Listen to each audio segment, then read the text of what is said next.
What would you do if you discovered that the disappearance of young girls in your hometown wasn't the work of a deranged killer, but something far more organized and insidious? What if the very people entrusted with protecting the community were the ones behind it all? The autumn of 1889 brought more than just falling leaves to the small town of Blackwater, Missouri. As the Mississippi River swelled with late-season rains and the chill of winter approached, the townspeople were about to face a horror that would haunt the region for generations to come. It began with the discovery of a girl's body in Robeson Creek, just 3 miles east of town. 13-year-old Martha Caldwell had been missing for 6 days when local fisherman Henry Thatcher snagged what he initially thought was a large branch caught in the creek bed. What emerged from the murky waters instead was the pale, bloated form of the minister's daughter. "I ain't never seen nothing like it," Thatcher would later testify before the county judge. That poor child. They'd done things to her that no Christian man should ever see. Cut her up in ways that didn't make no sense. Wasn't like anything an animal would do. Wasn't like anything a man would do neither. Leastways, not a sane one. The coroner's report, filed on October 9, 1889, noted extensive mutilation of the body. Martha's hands had been severed at the wrists, her eyes removed with surgical precision, and a series of intricate patterns had been carved into her torso. Most disturbing was the removal of specific organs, her uterus and ovaries, taken with what appeared to be medical knowledge and care. Sheriff Thomas Blackwood initially suspected a transient worker, perhaps one of the many drifters who found employment along the river during harvest season. The town had seen its share of unsavory characters passing through, and the residents of Blackwater were quick to blame outsiders for any misfortune. "We're dealing with a madman," Blackwood told the Blackwater Gazette on October 11th. "Lock your doors and keep your children close." This kind of depravity comes from outside our God-fearing community, but the discovery of 15-year-old Rebecca Walsh's body 2 weeks later challenged this comforting narrative. Her remains were found in an abandoned well on the edge of town, bearing identical mutilations. Like Martha, Rebecca's reproductive organs had been carefully removed, and the same strange symbols were carved into her flesh. What distinguished the second murder was the presence of a small cloth bag, found clutched in what remained of Rebecca's right hand. Inside was a silver coin dated 1776, the year of American independence, and a piece of parchment bearing the words, "The vessel is cleansed. The men remain pure." It was County Detective Elias Parker who first noticed the connection between the victims beyond their gender and age. Both girls had recently begun their monthly cycles. Both were daughters of prominent men in the community, Martha's father being the town's Presbyterian minister, and Rebecca's the bank president. "I remember thinking it strange," wrote Parker in his personal journal, recovered decades later from his grandson's attic. Both families held positions of power and moral authority in Blackwater. Both victims had just crossed the threshold into womanhood. This wasn't random violence. There was purpose behind these killings, a ritual purpose. By early November of 1889, panic had settled over Blackwater like a fog. Parents kept their daughters home from school. The town council imposed a curfew. Armed men patrolled the streets at night. Yet these precautions proved ineffective when 17-year-old Catherine Hargrove, daughter of the town physician, vanished on her way home from a piano lesson. Catherine's body was never found, but her bloodied dress was discovered in the hollow of an ancient oak tree at the edge of town. The front of the garment was marked with the now familiar pattern of symbols, and pinned to the collar was another silver coin from 1776. Inside the tree hollow, investigators found something else, a leather-bound journal written in a cipher. The book found its way to Professor William Thornton at Washington University in St. Louis, one of the few cryptographers in the region. It took Thornton 3 weeks to break the code, and what he discovered shook him to the core. "I regret to inform you that what we face is not the work of a single deranged mind," he wrote to Detective Parker. The journal describes a brotherhood dedicated to what they call the purification, According to their beliefs, female impurity threatens the moral and spiritual health of men in positions of authority. The removal of these organs and the carving of these symbols, which I now recognize as perverted versions of ancient protective runes, are meant to cleanse the community and protect the men from corruption. Journal belonged to a man who identified himself only as the Keeper, apparently a high-ranking member of a secret society that called itself the Order of the Purified. The writings suggested that this organization had existed in Blackwater since its founding in the early 19th century. Most disturbing was the revelation that the order counted among its members many of Blackwater's most respected citizens. The journal never named names, but it referred to brothers who served as the minister, the banker, the lawman, and the healer. The implications were clear. "I find myself questioning whom I can trust," Parker confessed in his journal.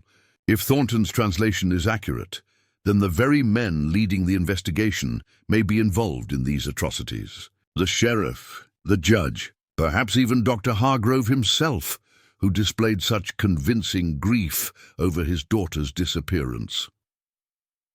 Parker's suspicions grew when he noticed subtle interference with the investigation. Evidence went missing from the sheriff's office. Witnesses changed their statements overnight.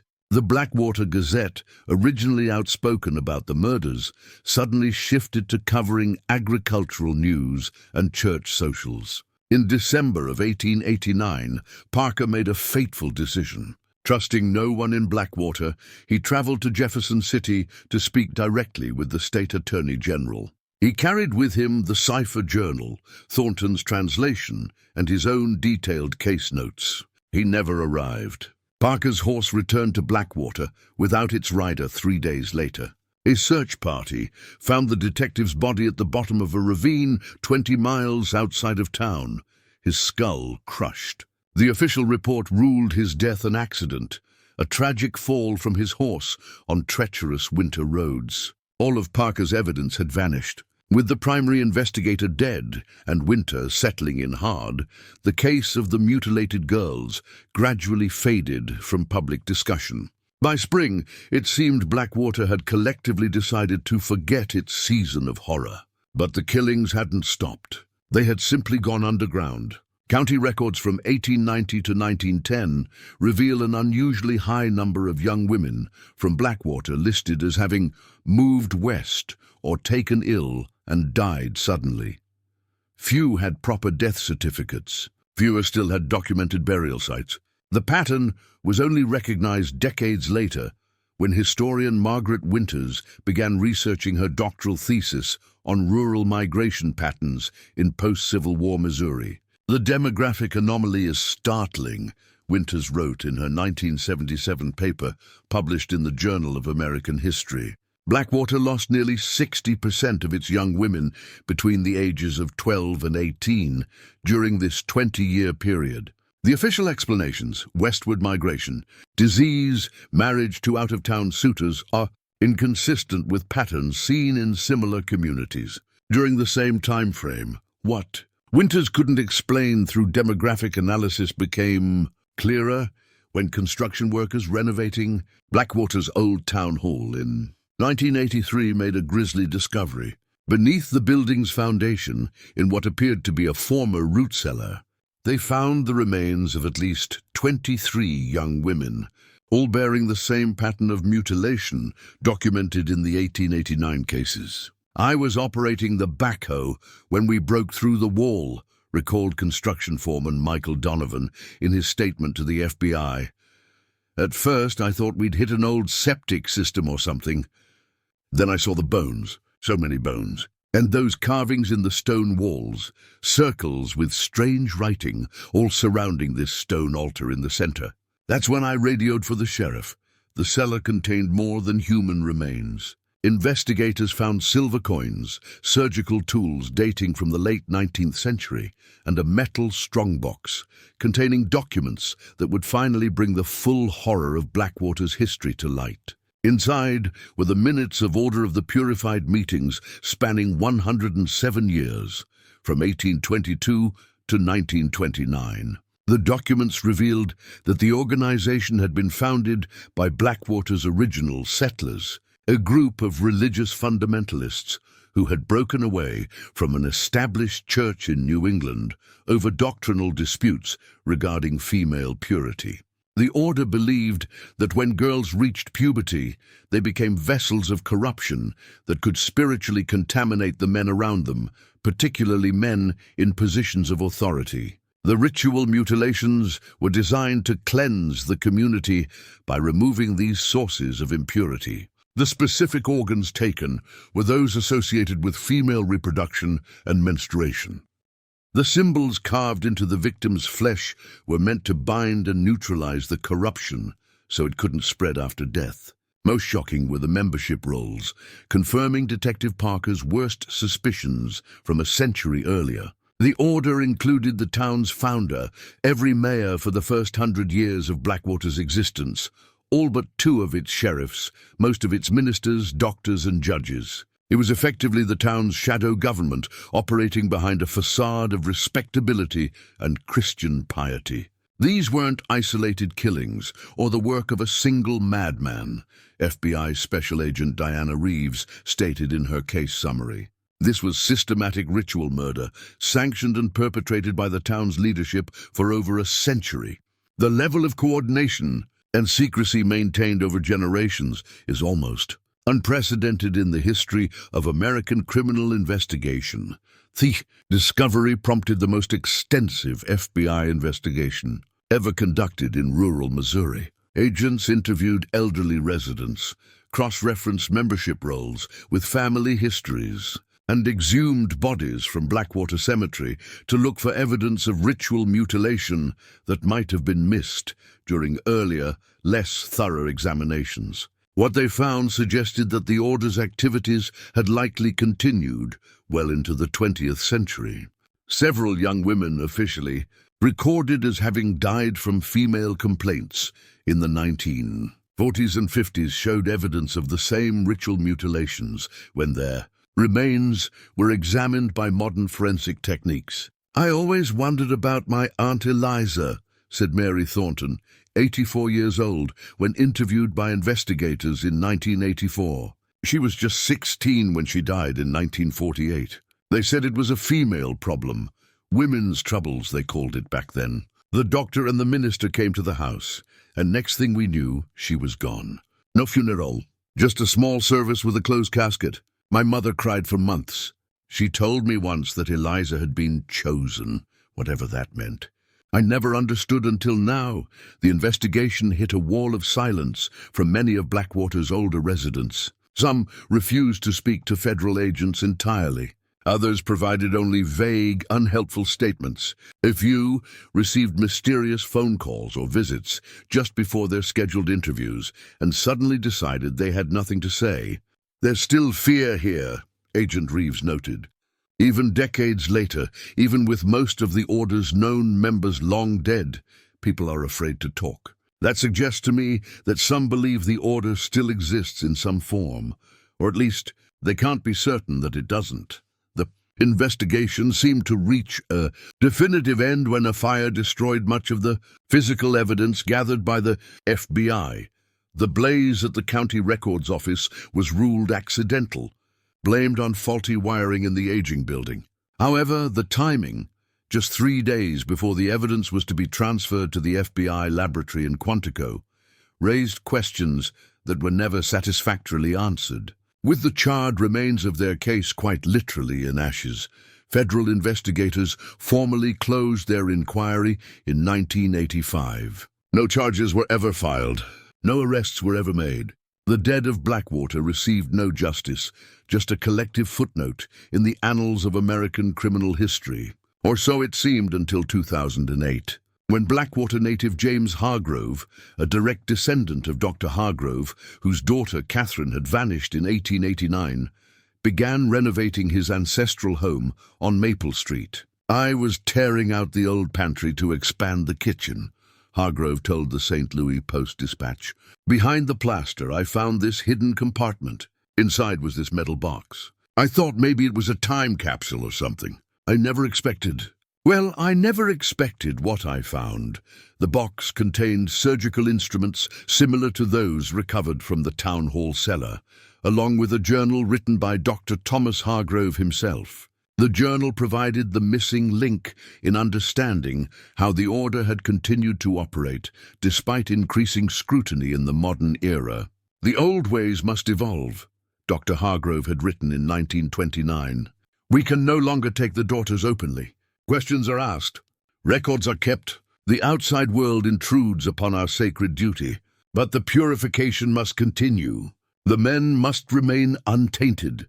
The journal outlined a new strategy. Instead of abducting and mutilating girls from prominent families in Blackwater, the order would turn its attention to more vulnerable targets: orphans, runaways, girls from troubled homes or passing through town. Those whose disappearances would raise fewer questions and generate less rigorous investigation. The vessels of corruption exist everywhere, the doctor wrote. It matters not which ones we cleanse, only that the cleansing continues. The protection of our brotherhood must be our paramount concern. This strategic shift explained why the killings had become less detectable after the 1920s. The order had simply selected victims who would not be missed, at least not by anyone with the power or influence to demand a thorough investigation. Most disturbing was Dr. Hargrove's reference to branches of the order in other communities. According to his journal, the original Blackwater group had spawned offspring in at least 7 other towns across Missouri, Illinois, and Kentucky. Each operated independently, but followed the same rituals and principles established by the founders. We are not alone in our sacred work, he wrote. From the Mississippi to the Ohio, brothers maintain the purity of men. Though we may never meet our distant brethren, we are united in purpose and method. The great work continues.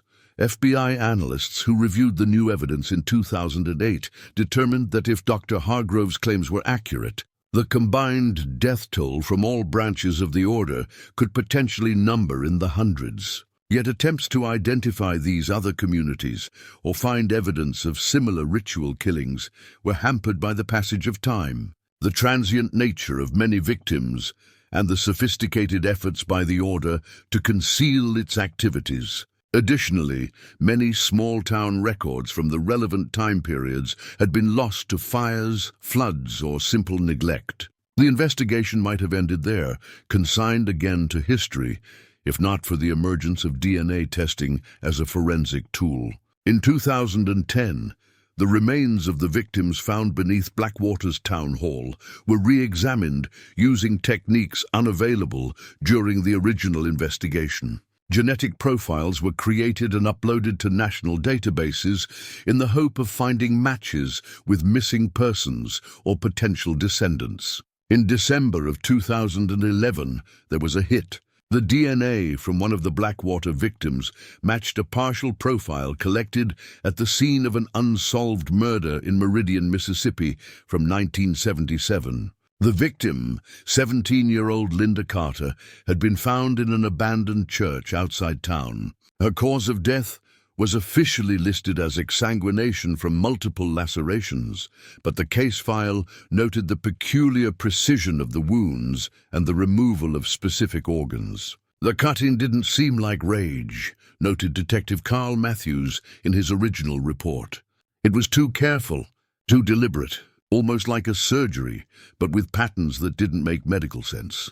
When investigators pulled the archived evidence from Linda Carter's case, they found something that sent a chill through even the most seasoned FBI agents: a small cloth bag containing a silver coin dated 1776 and a piece of parchment bearing the now familiar words, "The vessel is cleansed. The men remain pure." This connection prompted the FBI to establish Task Force Purity in 2012, dedicated to identifying and investigating potential order-related killings across the American South and Midwest. The task force began by creating a database of unsolved murders involving female victims between the ages of 12 and 18, where ritual elements were present or reproductive organs were removed. To their shock, They found dozens of cases fitting this profile, spanning from 1930 to as recently as 2007. The geographical distribution aligned eerily well with Dr. Hargrove's claim about 7 offspring branches of the E order. We're looking at what may be the longest-running serial killing operation in American history, said FBI Special Agent Marcus Cohen, director of Task Force Purity. Not the work of a single killer, but a multi-generational, organized effort perpetrated by individuals who saw themselves not as murderers, but as guardians of male purity and power. The task force's most significant breakthrough came in 2014, when they identified a potential living member of the order, William Fletcher, a 79-year-old retired judge from Springfield, Illinois, had been mentioned in an obscure footnote to Dr. Hargrove's journal as a promising young initiate from the Illinois branch. Surveillance of Fletcher led investigators to a regular gathering of elderly men at a hunting lodge outside Springfield. The monthly meetings, ostensibly for a veterans support group, always occurred during the new moon and featured elaborate security measures including signal jammers and armed guards patrolling the perimeter. After months of observation, the FBI obtained a warrant to place listening devices inside the lodge. What they recorded during the June 2014 gathering confirmed their worst suspicions. The tradition falters, an unidentified voice stated, during what appeared to be a formal ceremony. The younger brothers lack conviction. They fear the consequences more than they revere the purpose. The vessels of corruption multiply unchecked. The cleansing must continue, responded another voice, later identified as Fletcher. The methods may evolve, but the purpose remains sacred. The men must remain pure. The recording captured discussions of past cleansings and debates about how to adapt their practices to evade modern law enforcement techniques. Most chillingly, they discussed potential targets for future rituals, specifically mentioning a girls' summer camp scheduled to open near Springfield the following month. Based on this evidence, the FBI conducted a pre-dawn raid on the hunting lodge on July 7, 2014. They arrested 13 men ranging in age from 66 to 88. Among them were 2 retired judges, a former state senator, the emeritus chief of surgery at Springfield Memorial Hospital, and several prominent businessmen. The investigation expanded rapidly as the arrested men, facing life imprisonment and hoping for leniency, began providing information about other branches of the order. This led to additional raids in communities across 5 states, resulting in the arrest of 37 more elderly men, all respected community leaders, all secretly members of an organization dedicated to ritual murder. During his interrogation, William Fletcher provided insight into how the order had maintained its secrecy for nearly 2 centuries. Membership was hereditary, he explained. Father to son, uncle to nephew. Boys were selected based on their family connection and their perceived commitment to traditional values. Initial indoctrination began around age 12, with full initiation occurring at 21. By that point, you were either completely loyal to the order or you'd been eliminated from consideration years earlier. This generational approach ensured continuity while maintaining security. Each new member was already deeply invested in the organization's secrecy before learning its true nature.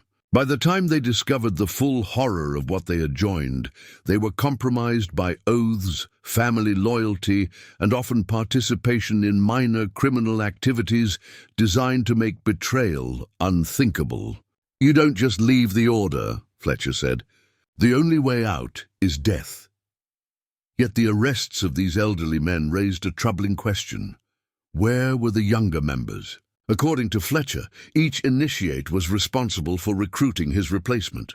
With most of the arrested men in their 70s and 80s, there should have been a substantial number of members in their 40s and 50s, sons and nephews being groomed to carry on the order's traditions. None were found.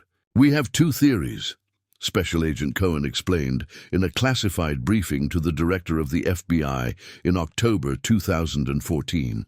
Either the order is dying out naturally as younger generations reject its beliefs and practices, or more concerningly, the younger members have gone even deeper underground, cutting ties with the older generation specifically to avoid detection.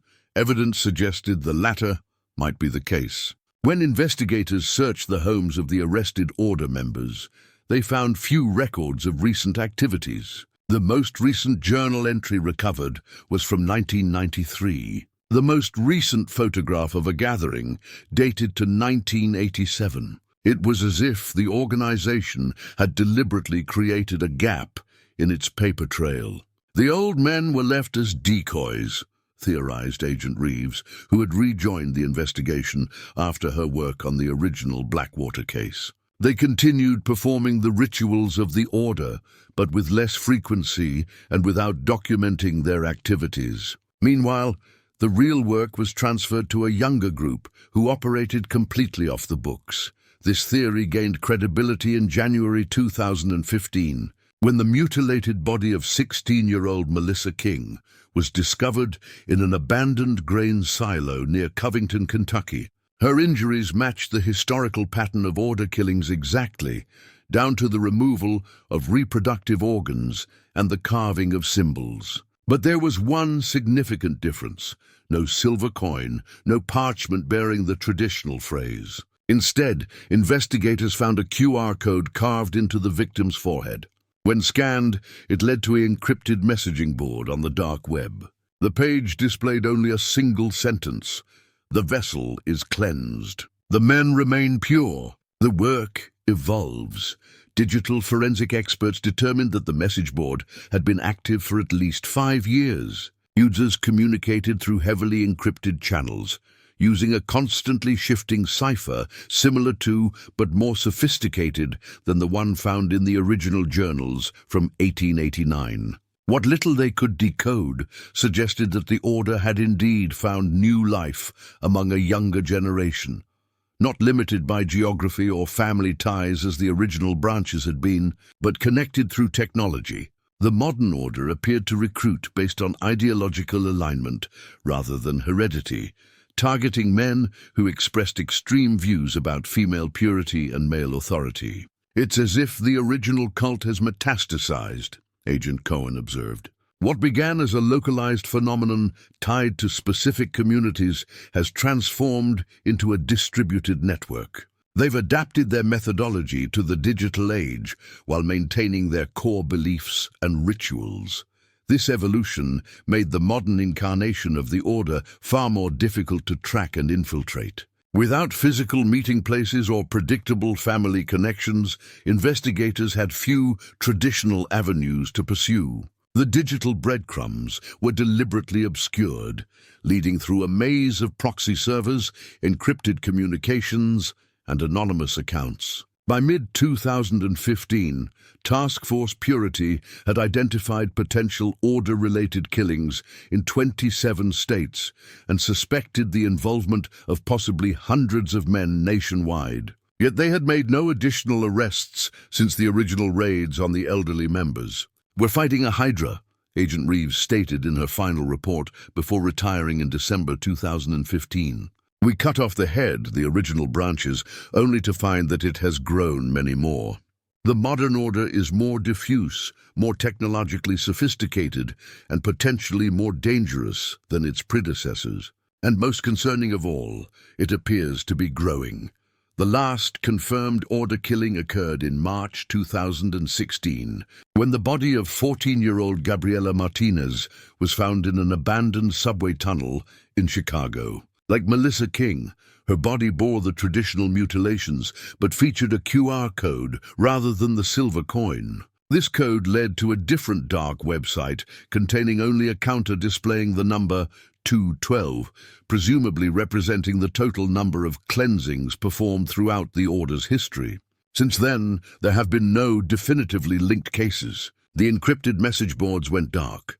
The digital trails vanished. The order, it seemed, had gone dormant, or perhaps merely changed its methods again to avoid detection. The elderly members arrested in the 2014 raids have largely died in prison.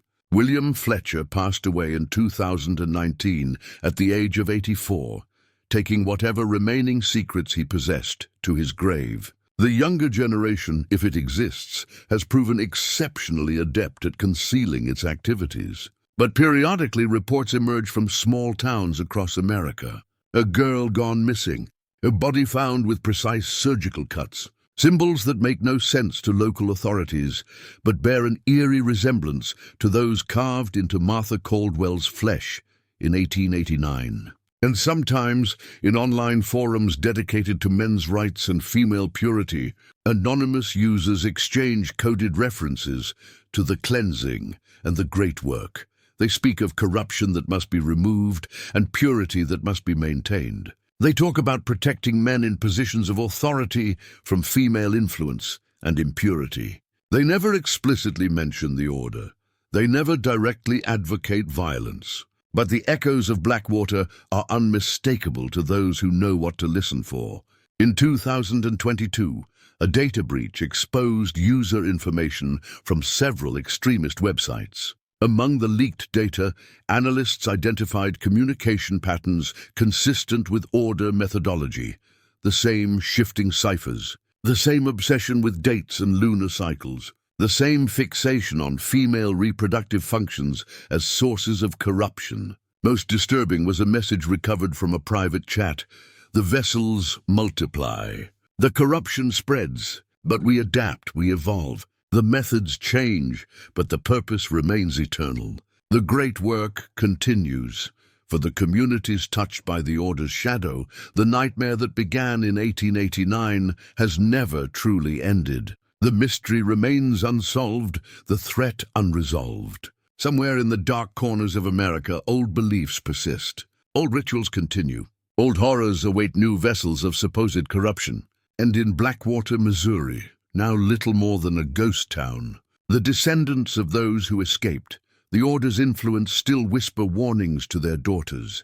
Be careful who you trust, for the men who appear most respectable, most pious, most dedicated to order and tradition, may harbor the darkest secrets. My grandmother made me promise never to stay in town once I became a woman, recalls Lisa Thornton, a Blackwater native who left at age 13.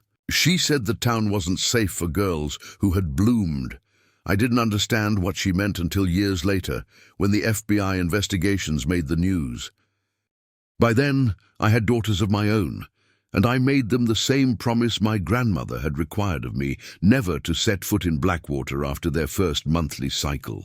Some traditions are born of superstition, others are born of survival. Have you ever wondered what secrets lie buried beneath the foundations of America's small towns? What dark traditions might be passed down through generations, hidden behind a veneer of respectability and civic pride? The investigation into the Order of the Purified revealed more than just a history of ritual murders in Blackwater, Missouri.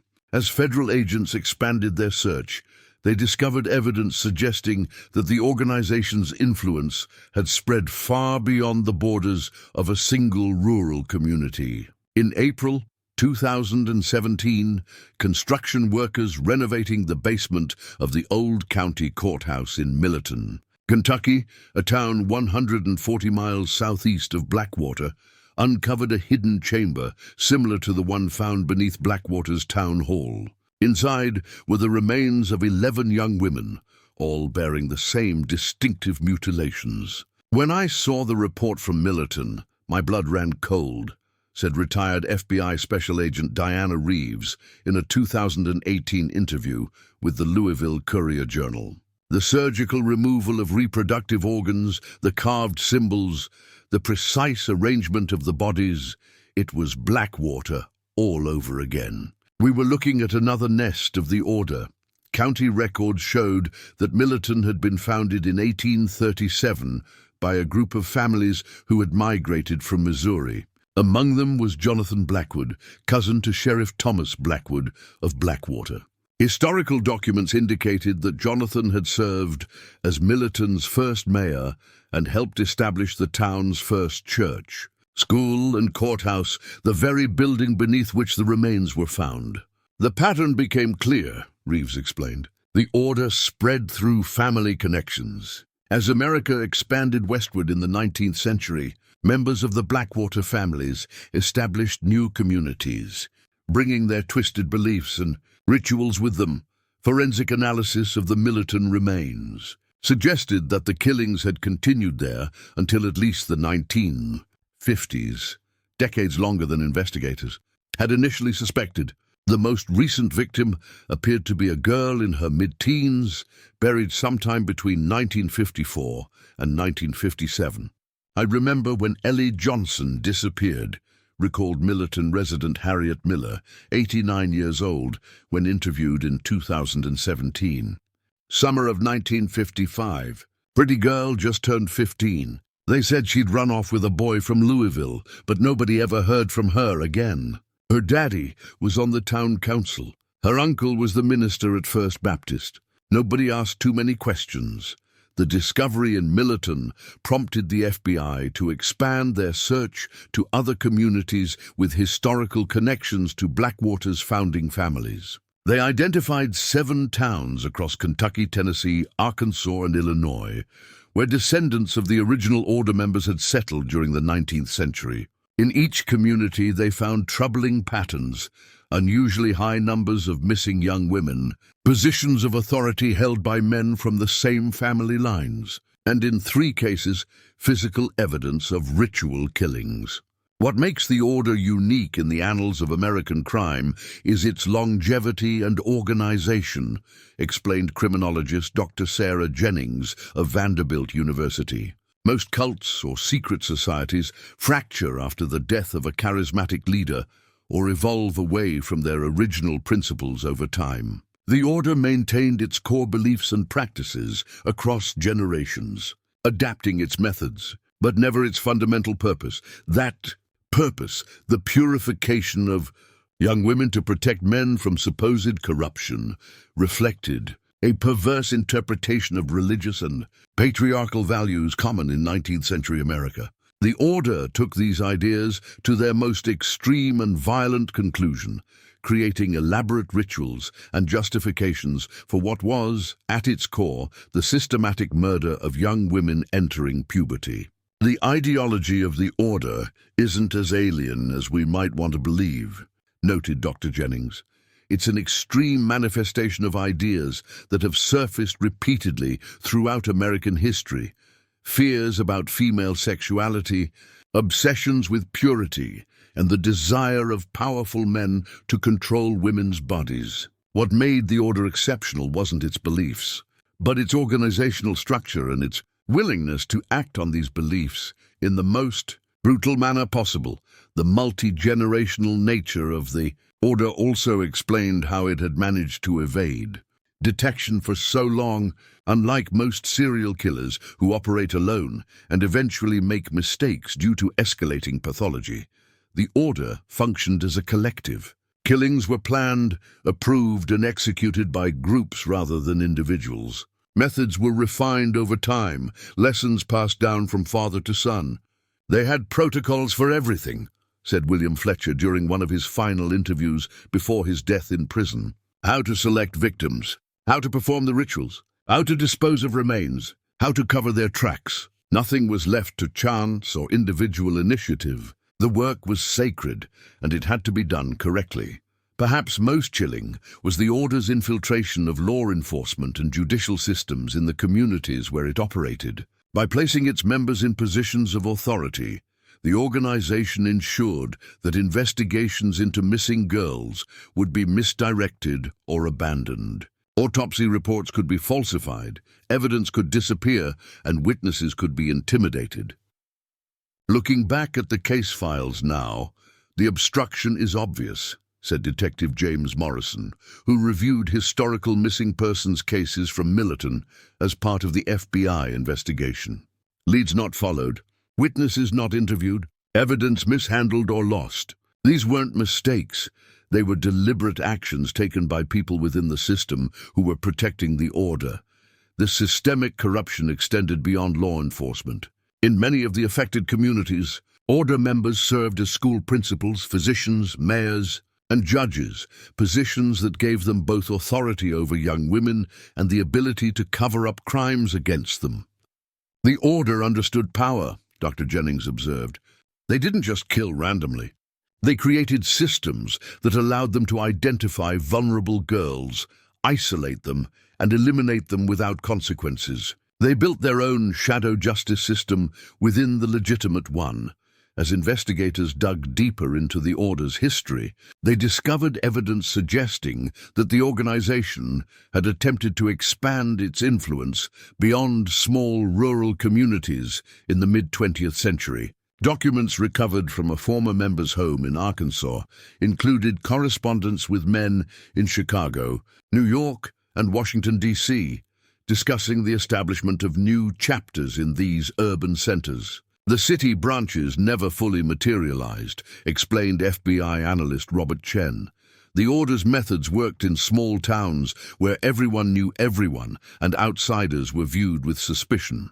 In cities, with their anonymity and diverse power structures, the same approach was unsustainable. Nevertheless, there were indications that individual members of the Order had achieved positions of significant influence in larger communities. A journal from 1962 referenced a Brother J, who had been elected to Congress, and a Brother M, who served as a federal judge. While the FBI was never able to conclusively identify these individuals, the possibility that the Order's influence had reached the highest levels of government remains a disturbing question. The most recent confirmed activity of the Order in its traditional form occurred in 1997. When the mutilated body of 16-year-old Sofia Garcia was found in an abandoned mine shaft near Colville, Illinois, another town with historical connections to Blackwater.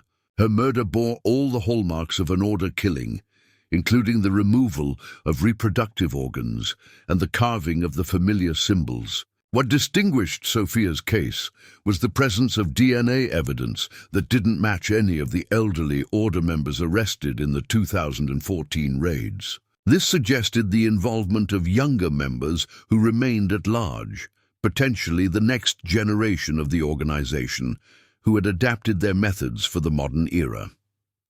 "The Order isn't gone," insisted Agent Marcus Cohen, before Task Force Purity was officially disbanded in 2019 due to budget constraints and lack of new evidence. "They've just evolved. Gone digital, decentralized. The old men we arrested were the last of the traditional branches. But their sons and grandsons have taken the ideology underground and online."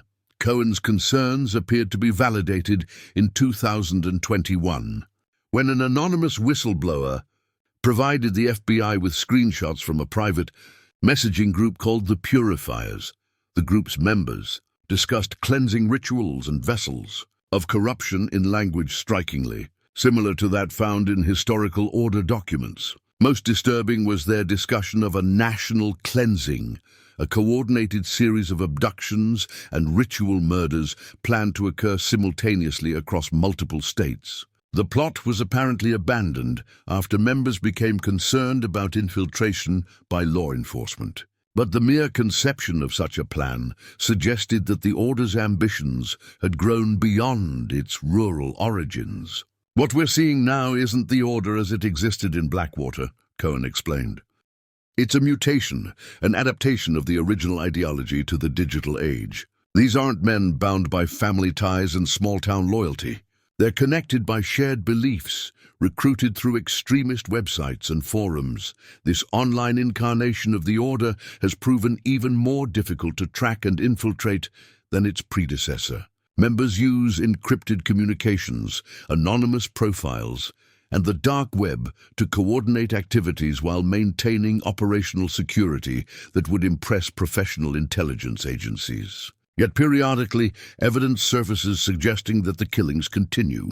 Between 2017 and 2022, authorities identified 7 murders across the United States, bearing striking similarities to historical Order killings.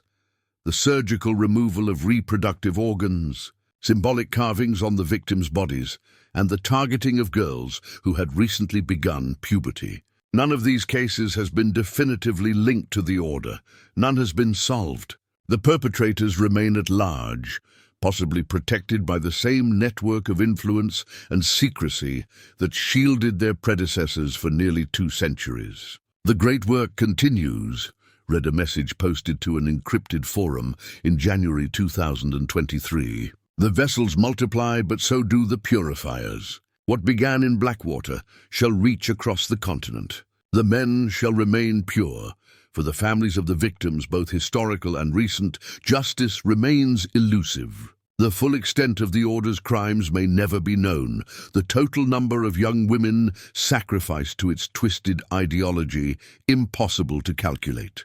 The small towns where it operated most extensively have become haunted places, communities defined by the darkness in their past and the secrets still buried within them.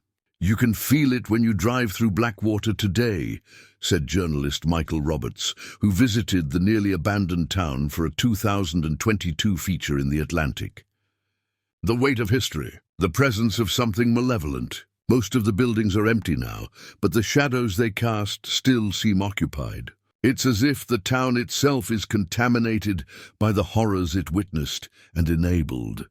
For investigators like Diana Reeves and Marcus Cohen, who dedicated years of their lives to unraveling the Order's secrets, the case remains frustratingly incomplete.